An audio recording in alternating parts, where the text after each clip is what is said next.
Good morning to you, and thank you so much for finding time to be with us today. It is the 17th of May, 2023. I trust that your day has started off well. 10 minutes past 11 a.m. here in Nairobi. Good afternoon, good evening, depending on where you're tuned in and joining us from. Before we get into the news, I'd like to bring us up to date with the latest headlines from across the continent and from outside. We start with those from Kenya. The Daily Nation. KEMSA paid firms 870 million Kenya shillings in a rush. New faces at Health Ministry as Ruto shuffles 7 PSS. The Star newspaper. Prominent politician behind KEMSA tender. The Standard newspaper. Ruto's new spy master. DPP Nurdin Haji, an insider in Uhuru's category of trusted allies who quietly transitioned into Ruto's camp ahead of last year's polls, lands the National Intelligence Service boss's job, replacing Philip Kameru, who is retiring after serving 2 terms. The KEMSA mess, that is the main headline. And Gravediggers' horror account of Shakahola death fields.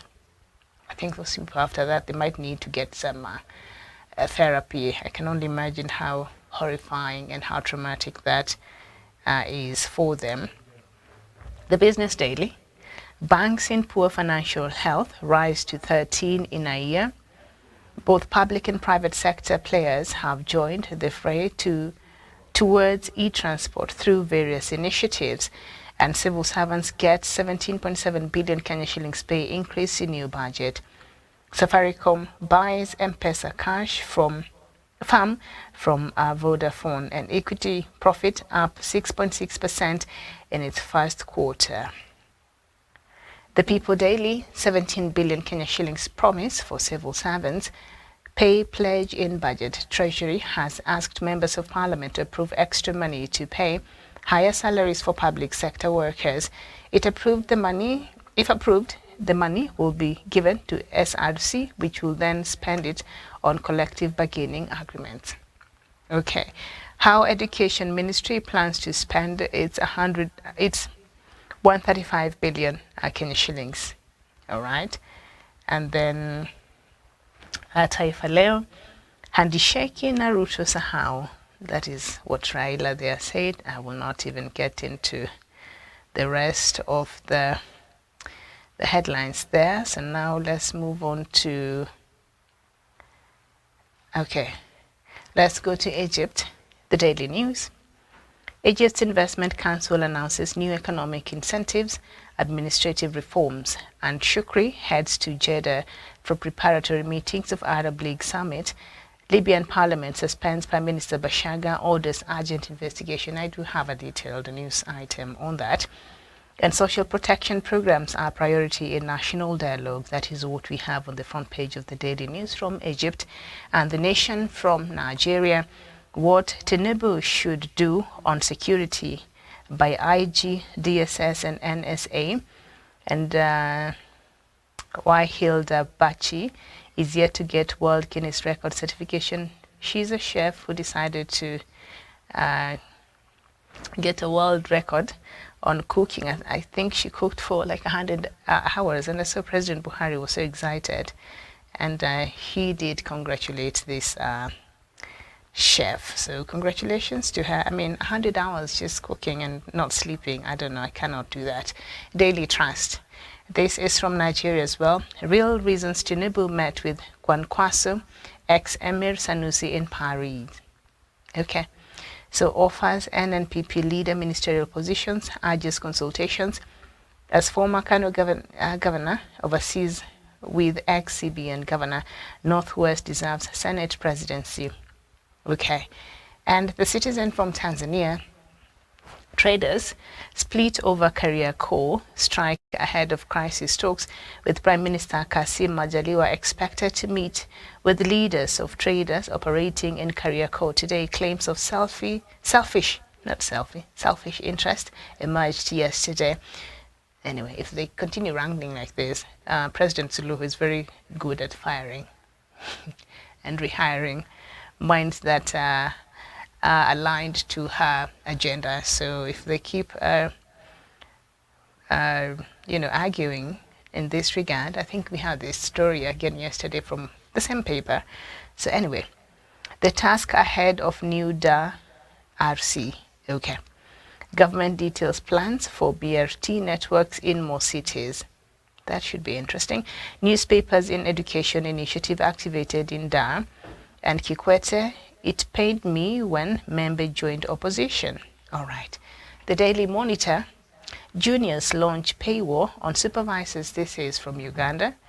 And recent shooting by security personnel and yesterday's arrest of a driver working with the judiciary for complaining about his very low salary have again brought to the fore long-standing grievances over huge public sector pay disparities. Very well. And then the main pictorial on the Daily Monitor there is inside Museveni meeting with Acholi Lango leaders. That I'd like to know the details of that. UPDF clings onto body of Angola guard. Thugs erect roadblocks near police station, rob travelers. They erect a roadblock near police station. I guess they were wearing fake police uniforms or something for them to even convince road users to slow down. But near police station, that is very daring. I guess if you find a roadblock near police station, you would not think twice. You would imagine those are police officers. But then how would they erect a roadblock near police station without that the police noticing that some people out there are doing this? It's interesting. The Observer as well, from Uganda. Ministers, VIPs ask to change guards. Okay, and the Daily News from Zimbabwe, ZANU-PF lines up peace meetings as party members clash over poll representatives. Zim in short supply of cholera vaccines. Newsday, that is still in Zimbabwe, ZANU-PF Youth League in turmoil. Price hikes, government claims sabotage. The New Times from Rwanda, private sector urged to tap into $200 million AFDB financing. Kagame, sorry, I lost that. Just hold on 1 minute. Okay, AFDB financing, Kagame nuclear body officials discuss Africa's future in nuclear energy. Okay. And then activists to push for subsidized education for autistic children and calls grow for communities to be cautious about religious cults. And Uganda, not Uganda, but Rwanda has done a good job in controlling the mushrooming of the churches there. I think a law that was passed last year and a lot of these churches were closed. The government's directive was if you've not gone to a you have not gone to a theology college or institution, then you should not be operating and running a church in Rwanda. And so many of these mushrooming churches were closed. I think that is what we should see happen here. But I guess because Kenya, we enjoy a lot of freedoms, we forget that freedoms comes with responsibility. So as much as we do argue that we do have the freedom of religious practice, which we do in the Constitution, Chapter 4 on the Bill of Rights, but freedom comes with certain responsibilities. So if you are abusing that freedom, then certainly there should be a law, which there is a law, that should not allow you to operate. You see a lot of this nonsense, pastors running these television stations, and now they have these social media platforms and they own these television stations actually where they continue propagating these doctrines that are questionable, and we see them. And yet the government, this government and the former government and the one that came before that has not really taken strong measures to ensure that Kenyans who are non-suspecting, are protected. So I think that is something that the government has to take very seriously because, religion really mixed with the current situation where people are really hopeless. And so they might tend to go and look for this hope in whichever space they feel someone is speaking something that they want to hear, even not knowing that this person could be luring them to their death, like we've seen in Shakahola. So that should be a very good lesson. And so Rwanda is doing it. We can do it too. But, you know, we are democratic and we have freedoms. Okay. The Guardian from the UK. No, from the US. We're looking at the newspapers from the US now. FBI accused of failures. Put key report finds no deep state plot against Trump. They're still investigating that anyway. The New York Times. No deal on debt limit for Biden and GOP, but signs of hope arises. Drug shortages spur rationing to critically ill. Putin's war ensnarled in setbacks and disunity. GOP focuses on testimonies of trans regret. Okay, the transgender debate. So I think what this story is trying to say is, like, if you watch YouTube and other platforms, you'll see a lot of people who transitioned or whose guardians or parents allowed them or aided in their transition when they're still very young to another gender. Once they get to another space in their life, they feel, no, actually, I am a boy, so I need to go back to being a boy, or I am a woman, so I need to go back to being a woman. But unfortunately, at that point, their bodies might have been mutilated and sudden, measures taken that has really may even caused deformity and has changed their lives forever. So that is a debate that is relevant to the U.S. Citizens. I don't think in Kenya we've gotten to those levels or around Africa. And, anyway, so let's just leave that there. So those are the kind of testimonies the Conservative Party is using, listening to this. I guess the testimony must have been a case going on the issues to do with gender, the gender debate. The USA Today. College resource divide is only growing wider. For black students, disparities still build outsized barriers. And then Turkey's election headed to runoff. I guess we know that for now, by right now. And race matters for beyond NATO and nations' borders. Okay. And a building El Nino in Pacific could dial heat up worldwide. The Wall Street Journal. China's jobs spending data point to weakening recovery. FTC sues to block Amgen's deal for Horizon. And stars shine on Douglas Deneuve Open Cannes Film Festival. I think it's happening in, is it in Western France or Eastern France? I'm not sure, but it is somewhere in France. This festival happens annually.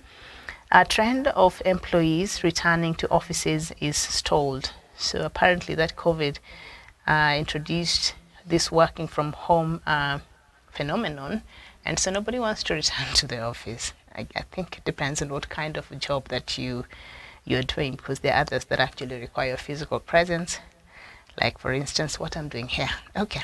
Home Depot sales fall as consumers delay big projects.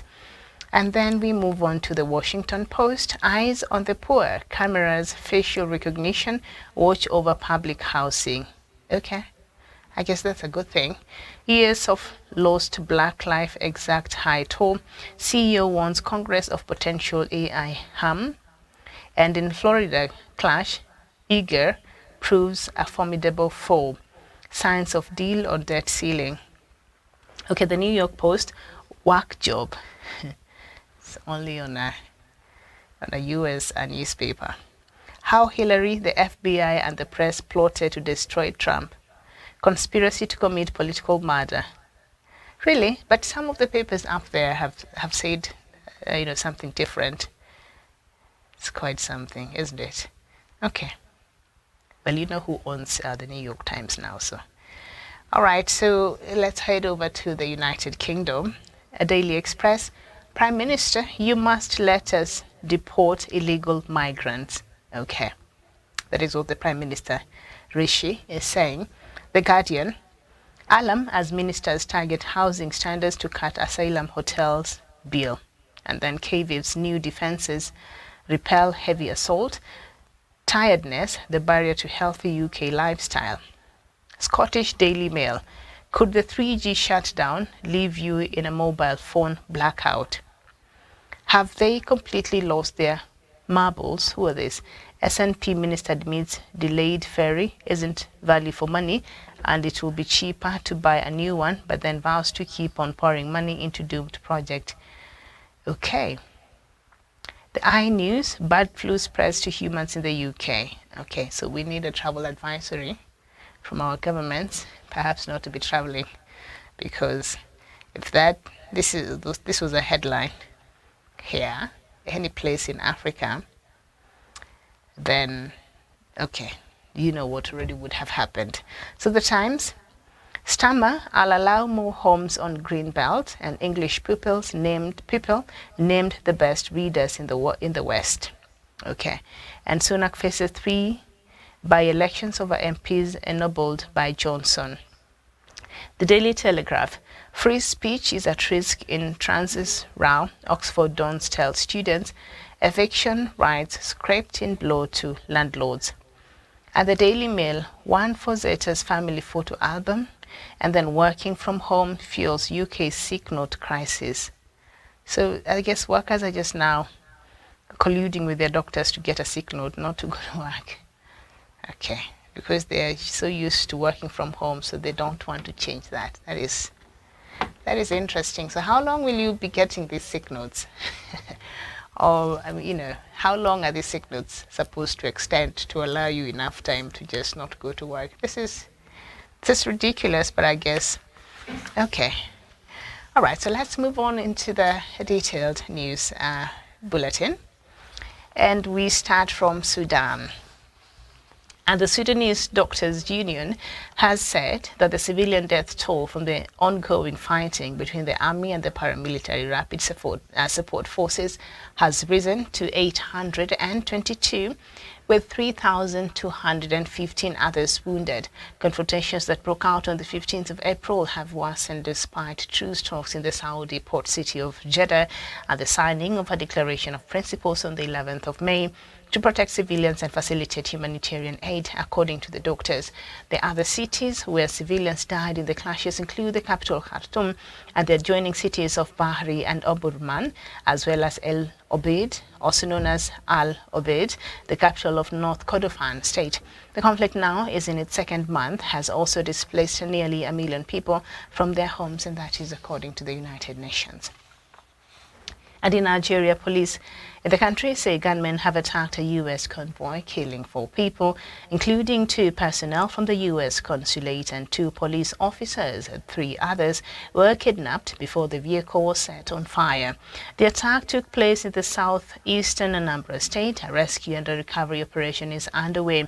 No U.S. citizens were in the convoy, and there are no details regarding the convoy's presence in the state. A Nigerian state police spokesperson expressed regret that the convoy entered the state without resource to the police in the area or any security agency. The U.S. said its mission in Nigeria was working with Nigerian security services to investigate the incident. Violence in the southeast of the country is just one of the many issues facing President-elect Bola Tinubu, who takes the helm of Africa's most populous nation later on this month.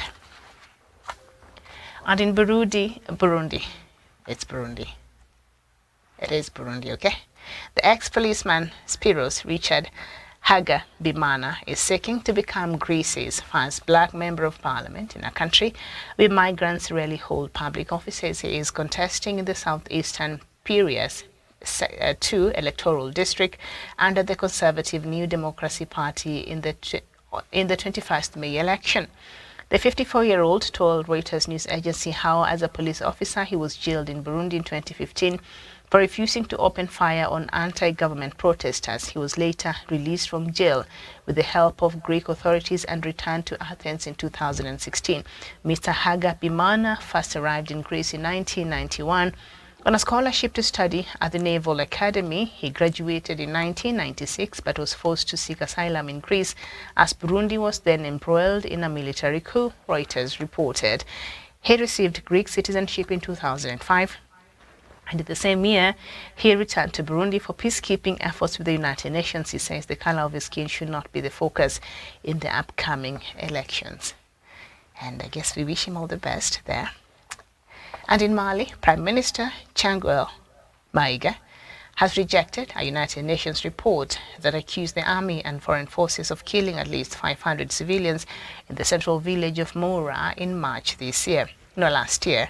Mr. Maiga said the report sought to tarnish the reputation of the security forces.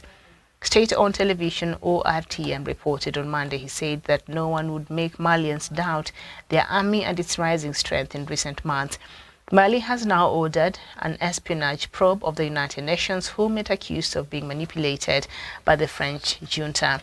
Meanwhile, Mali's High Authority Communication has condemned French television TV5 for its Africa's editor's remarks on the United Nations report, the privately owned Bamako website reported. The media regulator said Osman Diaye's analysis of a malicious indictment against Mali, its army and authorities. Mali's junta suspended France 24 and RFI in March 2022 for reporting on alleged abuses by the army and the Russian mercenaries in the country. Earlier this month, Malian authorities announced that a much-delayed referendum on a draft constitution will be held in June. A new constitution is one of the key steps put in place before the restoration of a civilian government following the ousting of President Ibrahim Boubacar Keïta in 2020, and Keïta, I think, passed on earlier in 2000, and is it 22, I think. All right, we head over to Libya, and Libya's eastern-based parliament has voted to suspend its Prime Minister Fatih Bashagha and has replaced him with his Finance Minister Osama Hamada.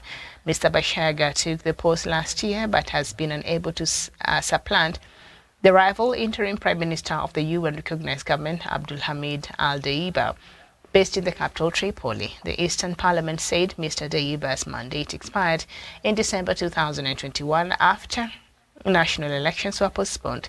Since then, there has been clashes between supporters of the two men, most notably when Mr. Bashagha tried and failed to enter Tripoli in May last year. And Africa's Sahel region has become a hotspot for violent extremism, but the joint force set up in 2014 to combat groups linked to the Islamic State terror group Al-Qaeda and others has failed to stop their inroads. This is according to a senior United Nations official who warned that without greater international support and regional cooperation, the instability will expand towards West Africa coastal countries. The counter-terrorism force, now comprised of Burkina Faso, Chad, Mauritania and Niger, lost Mali a year ago when its ruling junta decided to pull out. This United Nations official, Pobi, said the force hasn't conducted any major military operations since January. And she said the force is adjusting to new realities. France moved its counter-terrorism force from Mali to Niger due to tensions with the junta, and Mali is allowing Russian mercenaries from Wagner to deploy on its territory to help African countries stem the extremist threat. The United States held a 2-week military training exercise in counter-insurgency tactics in Ghana and Ivory Coast, where extremist violence is spreading from the Sahel region. The UN experts have reported in recent years that Africa has been the region hardest hit by terrorism, and UN counterterrorism chief Vladimir Voronkov told the Security Council in January that the Islamic State group's expansion in Africa's center, South and Sahel's region is particularly worrying. Last August, Africa security expert Martin Ewi said at least 20 African countries were directly experiencing activity by the Islamic State group, and more than 20 others were being used for logistical systems and to mobilize funds and other resources for these extremist groups. And back to Nigeria, gunmen attacked villages in troubled north-central Nigeria, killing 29 people and razing houses, survivors and authorities said on Tuesday. Many villagers remained unaccounted for Tuesday evening after the attack in Plateau State. Residents said it was the latest incident in a spiral of violence, mainly targeting remote communities in West African nation. Now, the gunmen attacked 3 villages in Plateau. In Plateau State, Mangu local government area late Monday night, and killed several people either with gunfire or after setting their houses ablaze. Residents in that area have confirmed such attacks have become rampant in many parts of Nigeria's northern region, with several armed groups target villages with inadequate security, either killing or abducting residents and traveling for ransom.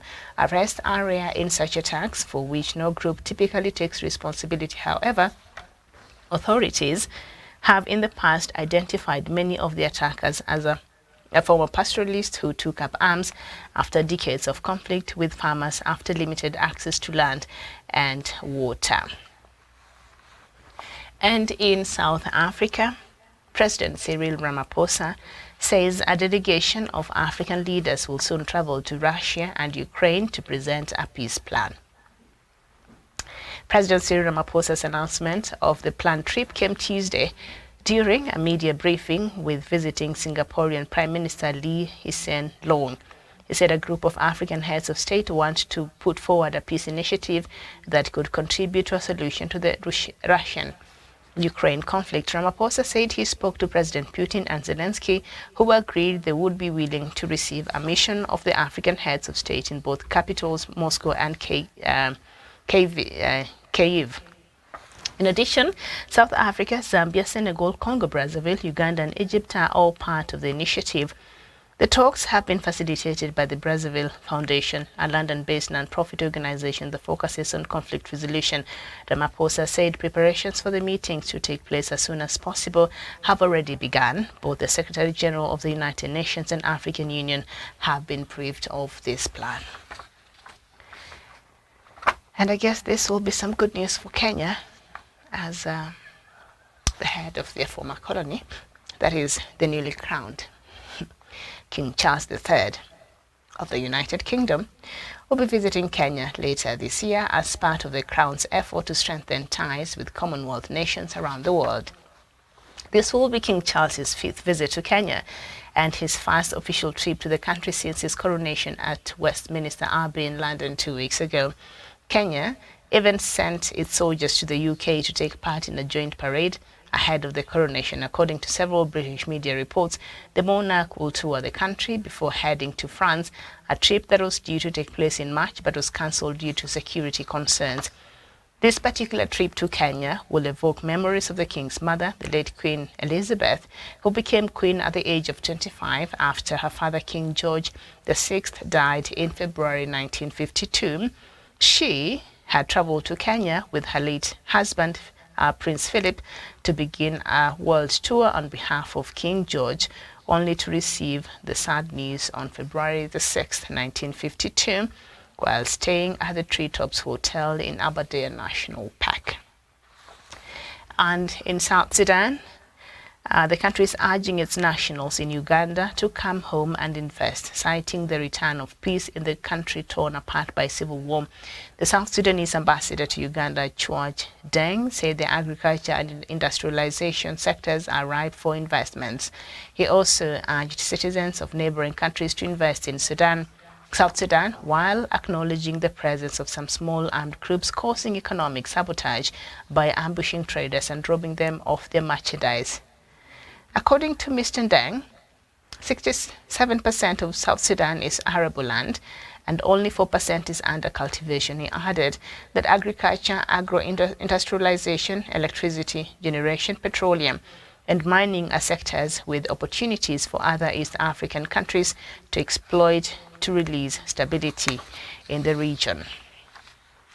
And we end from the DRC, Rwanda, and Democratic Republic of Congo have agreed to hold constructive dialogue in the Kenyan capital Nairobi on the repatriation of refugees in both countries.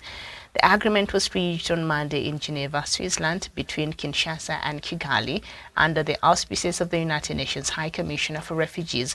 According to the joint communication, the first tripartite DRC-Rwanda UNHCR technical meeting will be held in Nairobi within a month in order to define the practical modalities for the reactivation of all the commitments and structures contained in the 2010 tripartite meetings.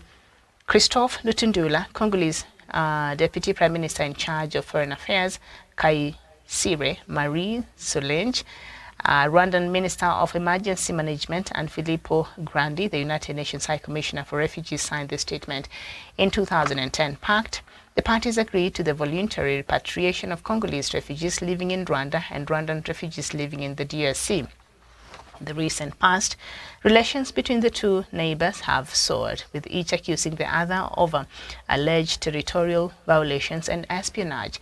The DRC has also repeatedly accused Rwanda of backing Congolese Tutsi M23 rebels, a claim Kigali has denied. Of the community level as well as reintegration. They also pledged to continue to ensure access to asylum for people in need of international protection. And that is the latest news from across the continent of Africa. Well, these are great things that these two countries have agreed to do. But I don't see any of them honoring any of these things that they've said they will do as far as repatriation of these refugees is concerned. The DRC refugees who are in Rwanda and the Rwandese refugees who are in the DRC. And then after that, some of these measures that will be put in place to ensure that the refugees are okay when they return home. So somehow they'll have a system. This is how they imagine this will happen. In an ideal world or in a proper diplomatic relation, that is possible, that can happen. But you don't expect, after you've brought these people back from whichever country, either side, and then you'll keep communication. And so DRC will be finding information on how the refugees that left its country to Rwanda, how they're doing. Are they well taken care of? Are they safe? Are they integrated back